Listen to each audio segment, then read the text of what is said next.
আমার ছোট ভাইরা তারাও ওই সরকারের সদস্য ছিলেন। কারো ছোট ভাই হিসেবে আমি এখানে আসিনি। সেই সরকারে আমাদের যারা নবীনরা ছিলেন, আমাদের ভাইরা ছিলেন, তাদের বিরুদ্ধেও আনফরচুনেটলি গত 1.5 বছরে দুর্নীতির অভিযোগ উঠেছে। আমি একটু ব্যক্তিগত কৈফিয়তের জায়গা থেকে কথা বলতে চাচ্ছিলাম। আমাদের মাননীয় সংসদ সদস্য ওনার বক্তব্যে বললেন অন্তর্বর্তী সরকারের সময় দুর্নীতির অভিযোগ, এবং এই সময় এই জায়গাতে অন্তর্বর্তী সরকারের আমি ছিলাম, কিছু সময়ের জন্য উপদেষ্টার দায়িত্বে ছিলাম, আরও 2-1 জন ছিলেন, আমাদের মাননীয় এখন বর্তমান পররাষ্ট্রমন্ত্রীও ছিলেন, অ্যাটর্নি জেনারেল ছিলেন। তো আমি তো নির্বাচনের বহু আগেই পদত্যাগ করে চলে এসেছি। এখন দুর্নীতির অভিযোগ যদি উনি বললেন, ওনারাই সরকারে আছেন, ওনাদেরকে এটা প্রমাণ করতে হবে। এটার প্রমাণ জাতীয় সংসদে যদি বলেছে, ওনাদেরকে এই প্রমাণ দিতে হবে নাহিদ ইসলামের নামে কি দুর্নীতির অভিযোগ উঠেছে, নাহিদ ইসলাম কোথায় দুর্নীতি করেছেন। মাননীয় স্পিকার, আমি সেই প্রমাণ ওনাদের কাছে চাচ্ছি। আরেকটি বিষয় মাননীয় স্পিকার, আপনার দৃষ্টি আকর্ষণ করছি, এখানে সবাই জনগণের ভোটে নির্বাচিত হয়ে এসেছে, সবাই নির্বাচিত প্রতিনিধি।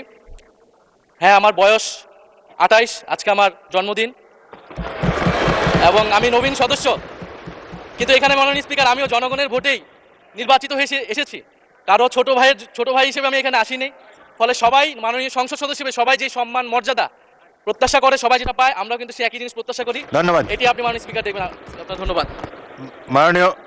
মাননীয় বিরোধী দলের চিফ হুইপ, আপনি নিশ্চয়ই লক্ষ্য করেছেন ট্রেজারি বেঞ্চের সদস্যরাও টেবিল চাপড়ে আপনাকে জন্মদিনের অভিনন্দন জানিয়েছে। আর প্রতিমন্ত্রী শামা ওবায়েদ কারো নাম নিয়ে বলেন নাই, বলেছেন তরুণ সদস্যরা, কারো নাম বলে নাই, তো কারো নাম বলে নাই। আমাদের দেশের একটা দুর্ভাগ্য হলো, আমরা দেখেছি রাজনৈতিক দলের নেতারা বা নেত্রীরা ইতিহাস লিখতে চায়।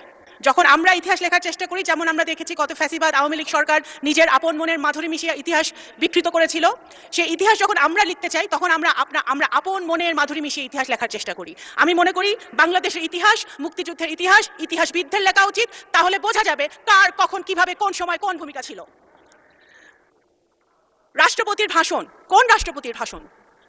রাষ্ট্রপতি সেই রাষ্ট্রপতি, যেই রাষ্ট্রপতি আমাদের জুলাই যোদ্ধারা যারা শহীদ হয়েছেন, যাদের রক্ত দিয়েছেন 17 বছর ধরে, যে সকল বিএনপির নেতাকর্মীরা প্রাণ দিয়েছে, গুম হয়েছে, খুন হয়েছে, তাদের রক্তের বিনিময়ে আমরা যে 5ই আগস্ট পেয়েছিলাম, তারপরে যে ইন্টারিম সরকার এসেছিল ডক্টর ইউনূসের নেতৃত্বে, সেই সরকার যেই রাষ্ট্রপতি শপথ পড়িয়েছিলেন, সেই রাষ্ট্রপতির ভাষণ, এবং সেই সরকারে আমাদের যারা এখানে সামনে বসে আছে আমার ছোট ভাইরা তারাও ওই সরকারের সদস্য ছিলেন। যদি রাষ্ট্রপতি অবৈধ হয়, যদি রাষ্ট্রপতির ভাষণ অবৈধ হয়, তাহলে তৎকালীন সরকারও কিন্তু অবৈধ হয় নাকি সেটা ভেবে দেখতে হবে। কোন রাষ্ট্রপতি?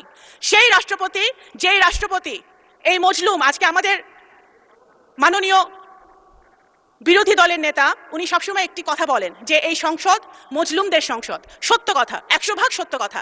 এই সংসদে গুম থেকে ফেরত আসা সংসদ সদস্য আছে, এই সংসদে আয়নাঘর থেকে ফেরত আসা সংসদ সদস্য আছে, এই সংসদে ফাঁসির কেষ্ট থেকে ফেরত আসা সংসদ সদস্য আছে, হাজার হাজার মামলা মাথায় নিয়ে তারা জেল খেটেছে সেই সংসদ সদস্য আছে।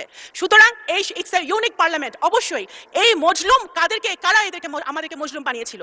গত ফ্যাসিবাদী সরকার যারা আমাদেরকে মজলুম বানিয়েছিল, সেই মজলুমের পার্লামেন্টে মজলুম দ্বারা নির্বাচিত রাষ্ট্রপতি এসে যখন ফ্যাসিবাদের বিরুদ্ধে কথা বলে, গুম খুনের বিরুদ্ধে কথা বলে, গণতন্ত্রের পক্ষে কথা বলে, শহীদ জিয়ার পক্ষে কথা বলে, বেগম খালেদা জিয়ার গুণগান গায়, বিএনপির গুণগান গায়, সেটা অবশ্যই আমাদের আন্দোলনের সার্থকতা। মাননীয় স্পিকার,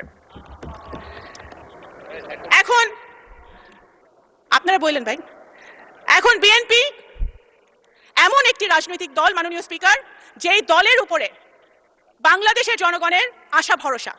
সুতরাং বিএনপিকে ক্রিটিসাইজ হবে সেটা আমরা জানি। বিএনপি এমন একটি দল যেই দলের নেতাকর্মীরা সেই দলের নেত্রীর মতো আপোষহীন হয়ে একদিনের জন্য আইডেন্টিটি গোপন করে রাজনীতি করে নাই। এই দলের নেতাকর্মীরা ধানের শীষের ব্যাজ লাগিয়ে শহীদ জিয়া, তারেক রহমান, খালেদা জিয়া টি শার্ট পরে তারা গুলি খেয়েছে, টিয়ার গ্যাস খেয়েছে, জেলে গিয়েছে।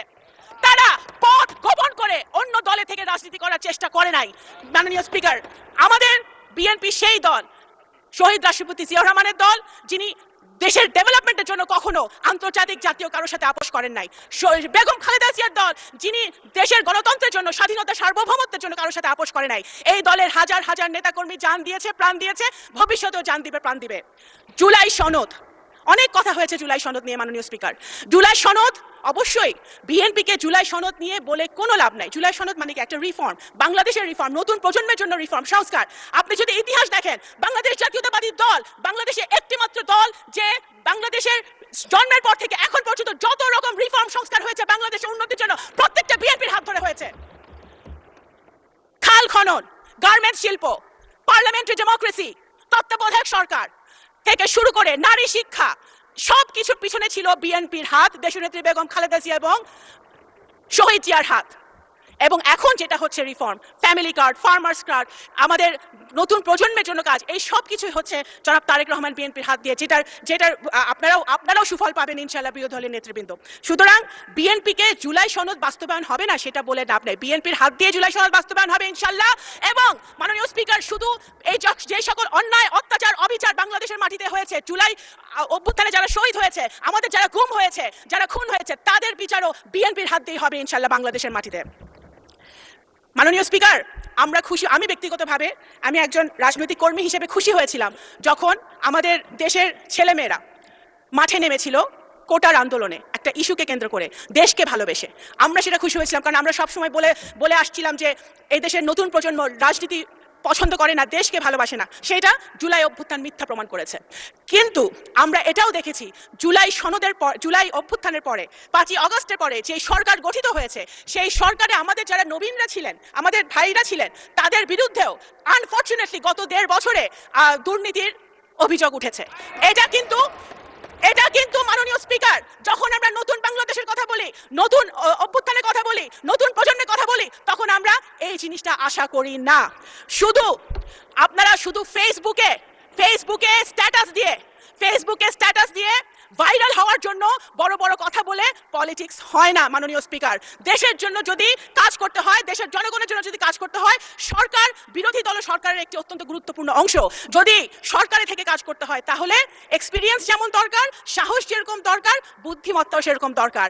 বিএনপি এমন রাজনৈতিক দল যে ফেসবুকে রাজনীতি করে না, তারা রাস্তায় গুলি খেয়ে তারা রাজনীতি করে, শুধু বট বাহিনী দিয়ে, স্ট্যাটাস দিয়ে, মানুষকে ছোট করে, আজে বাজে কথা বলে, ভাইরাল হয়ে রাজনীতি হয় না। যদি 71 সালে ফেসবুক থাকতো, যদি 71 সালে সোশ্যাল মিডিয়া থাকতো, তাহলে হয়তো দেশ স্বাধীন হতো নাকি আমরা জানি না। মাননীয় স্পিকার, আমি একজন মুক্তিযোদ্ধার সন্তান, আমি এতটুকুই বলতে পারি মুক্তিযুদ্ধ নিয়ে যে মাননীয় স্পিকার, আপনি একজন বীর মুক্তিযোদ্ধা। মুক্তিযুদ্ধ উই ক্যানট রিপ্লেস মুক্তিযুদ্ধ উইথ এনিথিং এলস। একদিকে মুক্তিযুদ্ধ, আরেকদিকে যত আন্দোলন হয়েছে এবং ভবিষ্যতে বাংলাদেশে যত আন্দোলন হবে, সবগুলো একদিকে। মুক্তিযুদ্ধ একদিকে, সবকিছু আরেকদিকে। মুক্তিযুদ্ধকে এবং আমি একজন মুক্তিযোদ্ধার সন্তান হিসেবে বলছি, এবং আমি রিলেট করি। আমার সামনে বসে আছে যারা, নাহিদ বসে আছে, আমাদের হাসনাত বসে আছে, যারা মাননীয় সংসদ সদস্যরা বসে আছে, আমি ওদের সেন্টিমেন্টকে আমি রিলেট করি। আমরাও চাই যে আমাদের সন্তানরা একটি নতুন বাংলাদেশে বসবাস করুক, যেই বাংলাদেশে আইনের শাসন থাকবে, খুনের বিচার হবে, ন্যায় বিচার প্রতিষ্ঠা হবে, বাংলাদেশ গুণগতভাবে উন্নয়নের শিখরে উঠবে। সেটা ইনশাল্লাহ আমরা যদি ঐক্যবদ্ধ থাকি, কাদা ছড়াছড়ি না করি, আমাদের এই পার্লামেন্ট থেকে ইনশাল্লাহ সূচনা হবে ইনশাল্লাহ। আসসালামু আলাইকুম। ধন্যবাদ মাননীয় স্পিকার। ধন্যবাদ মাননীয় প্রতিমন্ত্রী।